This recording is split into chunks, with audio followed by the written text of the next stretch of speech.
오늘 이렇게 우리 자녀들과 함께 드리는 이 예배를 하나님이 참 기쁘게 받으실 줄로 저는 믿고 있습니다. 우리 어린이들 특별히 찬양을 들어보니까 맑은 음성에 정말 순수한 영혼들을 보는 것 같아서 너무 좋았습니다. 참 잘했어요. 우리 샬롬 찬양대도 물론 잘했고요. 자, 우리 설교의 황태자라고 불리는 스펄전 목사님이 자기 어릴 적을 회상하면서 부모에 대한 기억을 이렇게 말했습니다. 우리 아버지는 나와 단둘이 있을 때 나에게 늘 기도해 주셨습니다. 그 모습을 기억합니다. 그리고 저에게 너는 기도할 때 형식에 매이지 말고 있는 그대로를 기도해라, 이렇게 가르쳐 준 그 말씀을 저는 마음에 깊이 새기고 있습니다. 저희 어머니는 경건한 말씀을 많이 해주셨습니다. 그래서 그 말씀을 제가 늘 가슴에 간직하고 있고, 제가 어릴 적에 저를 안고 무릎을 꿇고 기도드렸던 그 어머니의 모습은 제가 평생 동안 잊을 수가 없습니다. 이렇게 아버지와 어머니에 대한 어릴 적의 기억이 말씀을 들려주고 기도하던 모습, 이 아름다운 신앙의 모습이었습니다. 스펄전이 19세기의 영국의 대표적인 목회자이고 또 그 설교의 파급력이 너무나 커서 설교의 황태자라고 불릴 만큼 많은 사람들에게 믿음의 선한 영향을 끼칠 수 있었던 것은 어릴 적에 이 가정의 배경이 있었기 때문입니다. 부모가 보여준 신앙의 그 모습의 영향을 받았기 때문이죠. 목회 데이터 연구소에서 나온 작년도 통계 자료에 의하면은 교회에서 신앙에 가장 큰 영향을 준 사람이 누구냐라고 물었습니다. 거기에 단서가 붙어 있죠. 교회에서, 가정에서가 아닙니다. 교회에서 누가 나에게 내 믿음의 영향을 가장 많이 줬는가? 근데 그 1위가 가장 많은 퍼센트를 차지한 것이 엄마였습니다. 어머니였어요. 교회에서라고 했는데도 불구하고 내 신앙에 가장 큰 영향을 준 것은 어머니입니다. 그 다음 두 번째가 담당 교역자, 목사님이나 전도사님 중에 지도하는 그 담당 교역자, 그리고 세 번째가 의회입니다. 아버지입니다. 그래서 여기에 보면 어머니와 아버지가 자녀에게 끼치는 영향이 얼마나 큰가. 부모가 자녀에게 어떤 신앙의 모습을 보여주는가 하는 것이 자녀의 신앙에 절대적인 영향을 끼친다는 것을 보여주는 반증입니다. 사실 믿음의 가정은 자손을 신앙으로 키워내는 텃밭과 같은 곳입니다. 저는 목회자가 되기로 결심하고 신학교를 가고 이제 신학 공부를 하는 동안에 가장 부러웠던 사람이 목회자 자녀였습니다. 저 친구는 아버지가 얼마나 기도를 많이 해 주었을까, 또 믿음으로 살아가면서 힘들 때 얼마나 도움이 됐을까, 얼마나 신앙적으로 힘을 얻었을까 하는 그런 생각을 하면서 부러워했습니다. 그런데 목사님들 자녀들 중에도 타락하고 탈선하고 어긋나는 아이들도 있었습니다. 물론 소수이기는 하겠습니다만은 목회자 자녀라고 해서 다 신앙의 좋은 가문을 이어가는 것은 아닙니다. 물론 그렇게 탈선하고 방황하다가 다시 돌아와서 더 크게 쓰임받는 사람도 있긴 합니다. 어쨌든 복 있는 믿음의 가정이라고 하는 것은 목회자의 가정이나 어떤 장로님의 가정이라고 해서 되는 것이 아니라 누군가가 그 가정에서 하나님을 바르게 섬기고 하나님의 말씀에 순종하며 사는, 이렇게 진실하게 하나님 섬기는 사람이 있는가 하는 것입니다. 오늘 이 시편 128편은 하나님께서 축복하시는 복 있는 가정에 대한 말씀입니다. 옛날 이스라엘 백성들은 이 말씀을 성전을 올라가면서 묵상하고 노래를 불렀습니다. 하나님께서 복 주시는 가정이 이런 가정이다라는 것을 마음에 새기면서 그들은 이 말씀을 암송하고 노래했습니다. 오늘 본문의 핵심은, 그리고 결론은 바로 시작하는 1절에 있습니다. 여호와를 경외하며 그의 길을 걷는 자마다 복이 있도다. 말하자면 하나님을 섬기며 사는 사람이 복이 있도다. 하나님을 잘 섬기며 살아가는 그런 가정이 복이 있도다, 이런 말이죠. 개인이 되었든 가정이든 어떤 공동체든 사회나 국가, 하나님을 섬기며 사는 사람이 하나님 보시기에 복이 있는 것입니다. 하나님을 바르게 섬기는 사람이 많을수록 복된 가정이 되고 복된 나라가 되는 것입니다. 하나님께 마음을 두고 사는 사람이 많은 공동체가 되어야 됩니다. 아무리 복잡한 가정이라 할지라도 그 가정에 하나님을 경외하고 하나님 앞에 깨어 기도하는 진실한 하나님의 사람이 있으면 그 가정은 소망이 있는 가정입니다. 아무리 부패한 사회라 할지라도 하나님을 온전히 섬기며 말씀에 순종하고 하나님의 뜻을 행하는 성도들이 있고 교회가 있다면 그 사회는 언젠가 다시 희망의 불씨가 일어나게 되어 있습니다. 유황불에 멸망한 소돔과 고모라, 거기에 하나님이 찾으시는 의인 10명이 없었습니다. 에레미야 5장 1절에 보면은 너희는 예루살렘 거리로 빨리 다니며 그 넓은 거리에 가서 찾아보고 알라. 너희가 만일 정의를 행하며 진리를 구하는 자를 한 사람이라도 찾으면 내가 이 성읍을 용서하리라. 타락한 시대에도 하나님을 진실하게 섬기는 하나님의 사람 한 사람을 찾으셨습니다. 사사기 2장에 보면 거기에 안타까운 사실이 기록되어 있어요. 이스라엘 백성들을 가나안 땅으로 인도했던 여호수아가 죽고 가나안 정복을 했던 그 세대들이 다 죽고 난 뒤에 그 다음 세대들을 차세대 또는 다음 세대 이렇게 말하지 않고 다른 세대라 이렇게 말했습니다. 하나님의 말씀을 지키고 하나님을 경외하며 믿음으로 가나안 땅을 정복했던 그 세대들과는 전혀 다른 세대가 됐다는 것입니다. 그런데 그들은 하나님을 알지 못했다고 그랬어요. 하나님께서 이스라엘 백성들을 어떻게 인도해 주셨는지, 어떻게 해서 가나안 땅에 들어오게 되었는지조차도 몰랐다는 것입니다. 여러분, 우리나라는 급격하게 이렇게 경제가 성장하고 또 부자가 됐습니다. 국가적으로 보면 굉장한 발전을 짧은 시간에 했어요. 그래서 우리 자녀들이 옛날 이야기를 하면 잘 이해하지 못합니다. 배고파서 나무 뿌리를 이렇게 나무 껍질을 먹고 풀 뿌리를 캐먹고 이게 도대체 무슨 라면 끓여 먹지 왜 그렇게 궁사맞게 구냐 이렇게 생각할 정도로 잘 모르는 거죠. 가난이라는 걸 잘 모르는 거죠. 근데 이스라엘 백성들은 하나님을 몰랐다는 거예요. 하나님을 왜 섬겨야 하는지, 하나님이 누구신지를 제대로 몰랐다는 것입니다. 그래서 이들이 가나안 땅에 있는 그들이 가나안 민족들이 섬기던 아세라, 바알 이런 우상 숭배를 했습니다. 그런 결과 하나님께서 저 메소포타미아 왕 구산 리사다임을 들어서 징계의 막대기로 삼습니다. 구산 리사다임 왕이 이 이스라엘 백성들을 8년 동안 괴롭힙니다. 엄청난 압제와 수탈로 인해서 이스라엘 백성들이 지칠 대로 지쳤습니다. 너무 고통스러워서 그때서야 하나님을 찾습니다. 하나님, 저희들을 살려주십시오.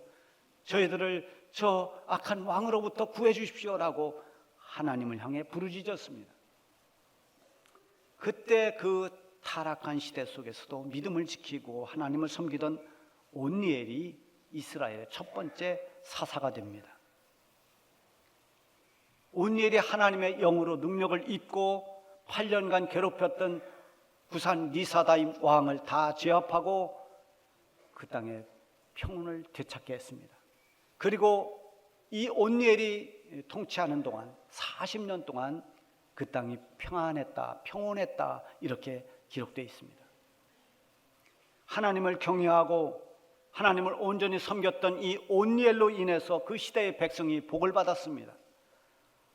온니엘이 타락한 그 시대에 하나님이 찾던 바로 그 사람이었습니다. 온니엘의 아버지가 그나스고 그 큰아버지가 갈렙입니다. 여호수아와 함께 가나안 정복에 앞장섰던 갈렙이 온니엘의 큰아버지예요. 그러니까 믿음의 가문을 명문 가정을 쭉 이어오던 그 가정에 온니엘이 태어났고, 이 온니엘이 그렇게 죄악의 시대에 하나님 앞에 쓰임을 받았습니다. 가정은 하나님께서 처음으로 최초로 주신 기본적인 공동체입니다. 가정이 하나님의 복을 누리는 그런 처소가 되어야 됩니다. 대궐 같은 큰 집에 살든 아니면 움막 같은 곳에 살든 하나님을 경외하며 사느냐, 그게 중요한 것입니다. 찬송가 438장에 보면은 높은 산이 거친 들이 초막이나 궁궐이나 내 주 예수 모신 곳이 그 어디나 하늘나라. 장소나 환경이 어떠하든 간에 주 예수님을 모시고 하나님 섬기며 사는 그 삶이 천국과 같은 복된 삶이라고 하는 것입니다. 가정은 자녀들이 신앙의 모습을 가장 가까이에서 볼 수 있는 곳입니다. 부모들은 자녀들에게 하나님을 섬기는 그 모습을 보여주어야 합니다. 믿음에서 나오는 말과 행동을 보여주어야 됩니다. 자녀들의 영혼을 생각하는 부모가 되어야만 합니다. 중요한 결정을 할 때마다 언제나 하나님께 초점을 맞출 수 있어야 됩니다. 사무엘상 2장에 보면 엘리 가정이 나와요. 엘리에게 두 아들이 있는데 홈니와 비느하스입니다. 이 두 아들이 제사장의 아들인데 대를 이을 그런 아들들인데 완전히 타락하고 불량배가 됐습니다. 그래서 하나님을 무시합니다. 하나님께 드리는 그런 경건한 제사도 그들이 다 무시하고 하나님께 드리는 그 바칠 제물들을 자기가 마음대로 손을 댔습니다. 그리고 회막문에서 수종들던 여인들도 폭력을 가했습니다. 오늘 하나님의 사람이 엘리야에게 와서 하나님의 말씀을 전해줍니다. 너희가 어찌하여 내 처소에서 명령한 내 제물과 예물을 밟으며 내 아들들을 나보다 더 중히 여겨 내 백성 이스라엘이 드리는 가장 좋은 것으로 너희들을 살찌게 하였느냐. 호된 책망이죠. 특히 여기 보면 내 아들들을 나보다 더 중히 여겨서 이런 말씀이 나옵니다. 그것 보면 엘리는 자식들이 우상이었습니다. 자식이 하나님보다 더 소중했습니다. 하나님보다 아들들을 더 중하게 여겼는데 그 아들들이 자라서 효자가 된 것이 아니라 하나님을 무시하고 타락한 불량배들이 되어버렸습니다. 하나님 경외하는 것을 제대로 가르쳐주지 못한 결과가 너무나 참담했습니다. 하나님을 무시하는 개인이나 가정, 하나님을 섬길 줄 모르는 공동체는 하나님으로부터 오는 복을 받지 못합니다. 여호수아는 이스라엘 백성들에게 결단을 촉구하면서 이렇게 외쳤습니다. 만일 여호와를 섬기는 것이 너에게 좋지 않게 보이거든 너희 조상들이 강 저쪽에서 섬기던 신들이든지 아니면 너희가 거주하는 땅에 있는 이 아모리 족속의 신들이든지 너희가 섬길 자를 오늘 택하라. 오직 나와 내 집은 여호와를 섬기겠노라. 여러분, 세상이 다 흔들리고 시대가 불안해도 여호수아와 같은 이런 결단이 우리 가정에 있어야 됩니다. 오직 나와 내 집은 여호와를 섬기겠노라. 이것이 여러분들 가정의 결단이기를 바랍니다. 오늘 본문 4절에도 1절과 비슷한 말씀이 반복됩니다. 여호와를 경외하는 자는 이같이 복을 얻으리로다. 이같이 복을 얻는다는 그 복이 3절에 있어요. 내 집 안방에 있는 내 아내는 결실한 포도나무 같으며 내 식탁에 둘러앉은 자식들은 어린 감람나무 같으리로다. 아내의 복과 자식의 복을 언급했습니다.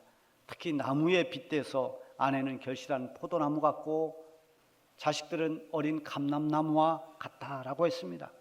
이 포도나무, 감람나무는 다 이스라엘 땅에서 축복의 상징으로 쓰여지는 나무들입니다. 결실한 포도나무, 포도송이가 주렁주렁 달린 열매 맺은 포도나무, 모든 과실나무가 다 그렇지만 이 포도나무의 가치는 그 열매에 있습니다. 열매를 맺지 못하는 포도나무는 소용이 없습니다. 열매 없는 포도나무는 잘라지거나 아니면 밖에 불태워집니다. 예수님도 요한복음 15장에서 포도나무 비유의 말씀을 하셨습니다. 나는 포도나무요 너희는 가지니 그가 내 안에 또 내가 그 안에 거하면 사람이 많은 열매를 맺나니 나를 떠나서는 너희가 아무것도 할 수 없음이라. 열매를 맺어야 그것이 복된 나무입니다. 결실한 포도나무 같은 아내는 바로 하나님의 축복을 받는 아내입니다. 주 안에서 믿음의 열매를 맺고 하나님을 경외하며 하나님께 칭찬받는 아내가 있다는 것은 하나님께서 가정해 주신 큰 복입니다. 그래서 지혜로운 남편은 아내로 하여금 하나님을 잘 섬기게 하는 남편입니다. 그런데 우리 교회도 있습니다마는 아내를 저 주차장까지는 잘 모셔오고 혼자 돌아가는 분들도 있습니다. 그래도 거기까지만 하면 아직 희망이 있습니다. 언젠가는 그분이 이 예배당 안으로 들어오고 언젠가는 하나님의 좋은 일꾼이 됩니다. 그런 케이스를 밟은 분들도 여기에 사실 많이 있습니다. 어리석은 사람은 어떤 사람입니까? 아내를 박해하는 사람입니다. 교회를 못 가게 하고 신앙생활 제대로 못하게 하고 하나님 섬기지 못하게 하는 이런 남편이야말로 정말 답답한 그런 사람입니다. 이번 복음축제 때 이런 남편들을 다 모셔와서 다 구원의 열매를 맺을 수 있기를 바랍니다. 잠언서에 보면은 거기에 삶의 지혜가 가득 담겨 있습니다. 주옥 같은 말씀들이 있어요. 그런데 이 잠언서가 끝나는 맨 마지막 장에 보면은 끝부분에 현숙한 아내에 대해서 나옵니다. 그 현숙한 아내에 대해서 쭉 말씀이 나오다가 맨 마지막 30절, 31절에 이렇게 말씀했습니다. 고운 것도 거짓되고 아름다운 것도 헛되나 오직 여호와를 경외하는 여자는 칭찬을 받을 것이라. 그 손의 열매가 그에게로 돌아갈 것이요 그 행한 일로 말미암아 성문에서 칭찬을 받으리니. 여호와를 경외하는 여자는 칭찬을 받는다. 하나님께 받는 칭찬입니다. 성문에서 받는 칭찬은 그 마을 성읍 사람들에게 받는 사람들에게 받는 칭찬입니다. 이렇게 하나님과 사람 앞에 칭찬받는 아내가 있다는 것이 얼마나 축복입니까? 하나님을 경외하는 여자, 이렇게 결실한 포도나무 같은 아내를 둔 남편. 우리 교회 성도 여러분들, 남편 된 모든 분들이 이런 축복을 누리시기를 바랍니다. 다음은 자식들에 대해서 복을 말씀하고 있어요. 네 상에 둘러앉은 자식은 어린 감람나무와 같다고 했습니다. 감람나무는 이스라엘 땅에서 가장 강하게 살아남는, 가장 생명력이 있는 그런 나무입니다. 예수님께서 마지막으로 기도하시던 그 감람산에, 그 산이라기보다는 좀 높은 언덕이에요. 거기에 올라가 보면 감람나무가 꽉 차 있습니다. 성지순례를 가는 분들이 감람나무를 이렇게 볼 수 있는데요, 그 굵기가 어마어마합니다. 거기에 오래된 그런 감람나무들이 있고, 또 한쪽에 보면 그 감람나무에서 기름을 짜던 곳이 있습니다. 그러니까 이 감람나무는 열악한 환경에서도 잘 자랄 뿐만 아니라 또 자라면 감람류를 짜는, 그래서 좋은 그런 기름을 얻을 수 있는 그런 나무가 감람나무입니다. 자녀들이 어떤 환경 속에서도 믿음으로 잘 성장하고 훗날에 믿음의 결실을 얻게 되는, 이것이 축복입니다. 하나님을 경외하고 하나님 말씀 안에서 믿음으로 커가는 자녀는 그 가정의 소망이 되고 축복이 됩니다.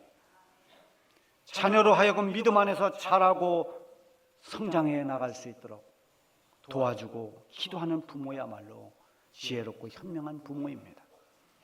학원은 열심히 보내면서 교회를 안 보내는 일은 자녀의 영혼을 망치는 일이고 훗날에 돌아오는 것은 후회밖에 없습니다. 우리 교회 한 예전에 권사님 한 분이 자녀들을 다 열심히 공부시켰습니다. 다 서울대, 인류대 나오고 의사가 되고 다 잘 됐습니다만 늘 한탄을 합니다. 자식들 공부시켜 놓으니까 찾아오지도 않고 너무 외롭다고 울면서 이야기하시는 그 모습이 생각이 납니다. 자녀들의 영혼이 잘 되기를 힘쓰는 부모가 되어야 됩니다. 그럴 때 자녀들이 가정에 복이 돼서 여러분에게 진정한 기쁨을 안겨줄 것입니다. 하나님을 경외하는 자의 또 하나의 복은 하나님께서 미래도 복되게 평강으로 인도해 주시는 것입니다. 5절 6절에 보면 여호와께서 시온에서 네게 복을 주실지어다. 너는 평생에 예루살렘의 번영을 보며 네 자식의 자식을 볼지어다. 이스라엘에게 평강이 있을지어다. 여러분, 예루살렘은 이스라엘 백성들의 삶의 공동체고 신앙 공동체입니다. 내가 속한 공동체가 잘 돼야 내게도 복이 돌아옵니다. 우리 가정이 잘 되고 우리 교회가 잘 되고 우리 나라가 잘 되어야 합니다. 예루살렘의 번영을 보는 것은 내가 사는 삶의 터전이 내 신앙 공동체가 번창한다는 것입니다. 하나님의 주시는 복을 누리며 살게 된다는 것입니다. 그리고 자식의 자식을 보며 하나님이 주시는 평강을 누리며 살아가는 것은 정말 축복이 아닐 수가 없습니다. 이런 모든 하늘의 복이 여호와 하나님을 경외하고 섬기는 데서 비롯된 것입니다. 5월은 가정의 달입니다. 여러분, 가정에서 하나님을 섬기는 그런 부모의 모습을 많이 보여주시기 바랍니다. 그렇게 하나님을 섬기는 믿음의 가정이 돼서 하나님으로부터 오는 복이 여러분의 가정마다 충만하기를 주님의 이름으로 축복합니다. 기도하겠습니다.